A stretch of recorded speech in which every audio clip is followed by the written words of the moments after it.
¿Qué tal? Sigo con Gilberto Guevara Niebla, estudioso de la educación, sobre todo la enseñanza pública, y su desazón por el derrotero que ha tomado en las políticas del actual gobierno. Gilberto, ¿cómo estás? De nuevo. Hola, Carlos. Bien, gracias. En la conversación anterior citaste la inspiración en un ideólogo de Podemos, que por cierto en España ha sido un desastre, Podemos, y tengo entendido que hay otro teórico, este brasileño, que también ha incidido en esta visión. Este brasileño inclusive piensa en una educación al margen del Estado, pero Así aquí es desde el Estado. ¿No lo quieres explicar y quién es ese teórico? Sí, claro, es Paulo Freire. Paulo Freire es una figura muy popular en el mundo de la educación. Ha habido siempre, en mi opinión, una especie de gazapo, una especie de impostura en el discurso de Paulo Freire. Porque Paulo Freire, hablando de la alfabetización, comienza por decir que las palabras, o sea, en la alfabetización, no hay que aprenderlas mecánicamente, sino verlas en su contexto social. Entonces, él comienza con la palabra generadora y entonces le dice a sus alumnos, la palabra opresión, esa es la palabra generadora.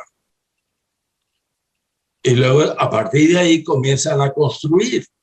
Bueno, ¿quién oprime a quién? Y entonces empiezan a surgir conflictos de distinta naturaleza que se expresan en la educación. Pero entonces, Paulo Freire dice, no, la educación no es dominio del alfabeto. El dominio es tomar conciencia, es la concientización, dice Paulo Freire, la concientización del mundo en el que vives y de quién oprime y quién es oprimido. Gilberto, esto que me dices me escandaliza porque no me imagino a la gente tratando de racionalizar y ver el contexto y no sé qué a la hora que dice la palabra tortilla o la palabra calle o la palabra coche, porque si para aprender esa palabra tengo que estudiar la historia de los transportes a lo largo de la historia de la humanidad, o el origen del maíz en Tehuacán, Puebla, por cierto, o no sé cuántas cosas, pues es como para que venga una nueva generación muy, muy afectada de la cabeza, Gilberto. Sí, en realidad la propuesta de Freire es fenomenológica. ¿Qué quiere decir esto? Que se refiere a cuando él habla y cuando pregunta, se refiere al mundo inmediato, ¿no? No, nada inmediato, sino al mundo concreto. De todas maneras, yo pienso que es muy debatible lo que dice, porque además él se ufana de no ser pedagogo, sino político. Exacto. Él dice que es político. El trabajo se vuelve político, entonces también en los hogares hay que ver a los padres como algo así como el enemigo a vencer o no sé qué, así es. A los hermanos como camaradas de un movimiento político. Así es decir, lo que él, Freire, tiene en mente es una emancipación, una liberación. Pues sí, pero incluso yo creo que es una visión sectaria de exacto, la educación y de la vida. Porque él está olvidando incluso que el país donde él actúa, que era Brasil, es una nación que había sido creada en el siglo XIX.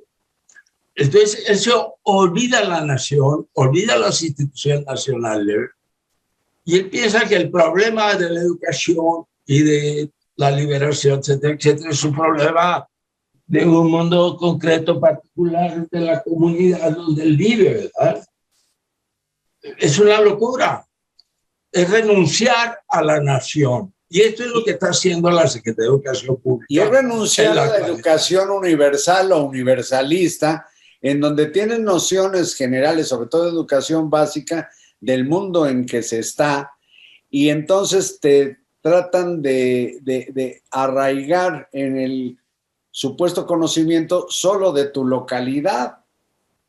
Pues esto es como fragmentar a las sociedades, ¿no? Es lo que está haciendo la Secretaría de Educación Pública en México es invitándonos a renunciar a lo que ha sido la educación hasta ahora, una educación nacional enfocada a los problemas nacionales, para convertirla en una educación de comunidad. Sí, local. De comunidad, de barrio, de aldea, de pequeño municipio. Volver, sí, exacto. Es la fragmentación. Es una regresión educativa, ¿no? Y es la fragmentación de lo que conocemos como nacionalidad mexicana. Exacto. Según ellos, la nación en la educación se reconstruye por la suma de las demandas de las, qué sé yo, 300,000 comunidades que existen en México. No, es una locura. Está delirante.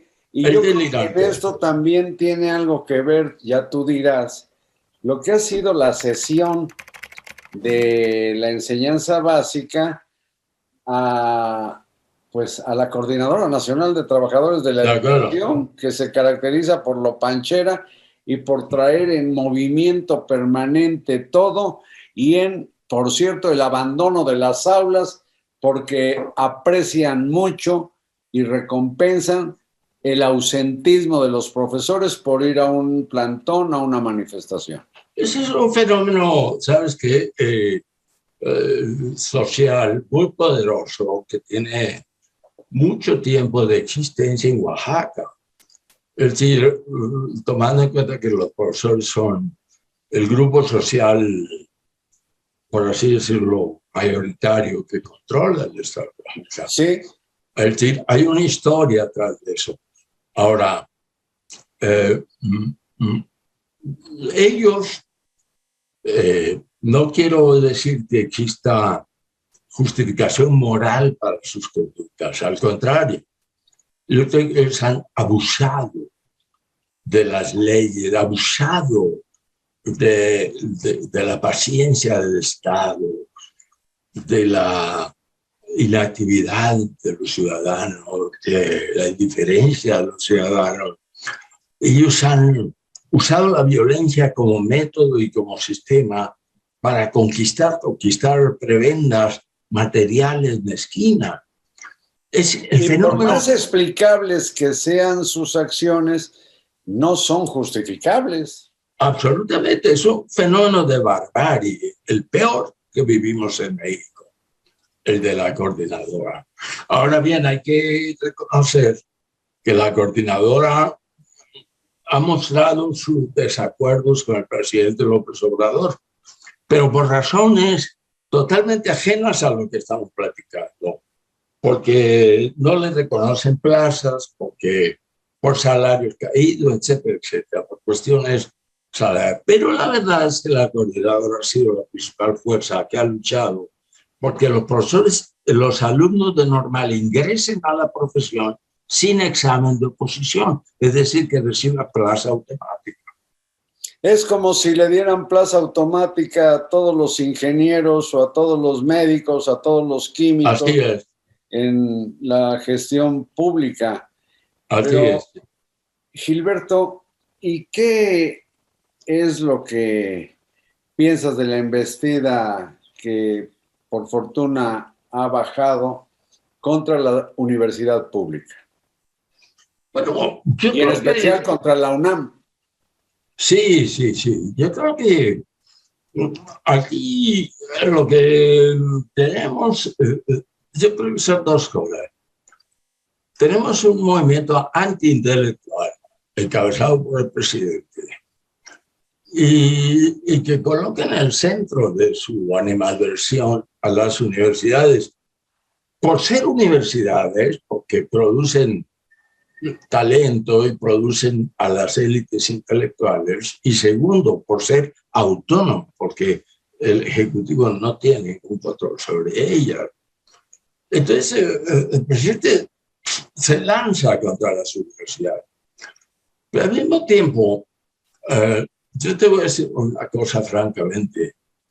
Yo creo que yo estoy muy sorprendido por la indiferencia y la apatía de las propias universidades frente a esa ofensiva que están recibiendo. Parecería ser que las autoridades están asustadas, intimidadas, amenazadas por la palabra presidencial, pero los ataques presidenciales son totalmente injustos, injustificados, irracionales, no tienen nada que ver con lo que es este país. Este país es un país moderno, el que ha llegado a ser lo que es principalmente por el esfuerzo de todos los mexicanos, pero tanto los pobres, los que no tienen calificación, como los universitarios que tienen calificación, han contribuido a la construcción de este país. Es inaceptable que se descalifiquen a los intelectuales como neoliberales, como conservadores.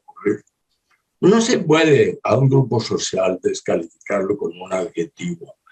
Sobre todo porque entraña, por lo que te he escuchado, pues una especie de, si no guerra, parece que el conocimiento le causara urticaria a este gobierno. Y Gilberto, pues yo te quiero agradecer mucho estas conversaciones. Creo que debemos seguir hablando. Sí, claro. Porque donde menos lo espera, dice el dicho, salta la liebre, y estamos con frecuencia sería con el Jesús en la boca por a ver qué otra puntada regresiva y destructiva se les ocurre en la Secretaría de Educación. Muy bien, Carlos, muchísimas gracias por recibirme en tu programa. Gracias a ti, Gilberto Guevara Niebla. Muchas gracias a ustedes y hasta luego.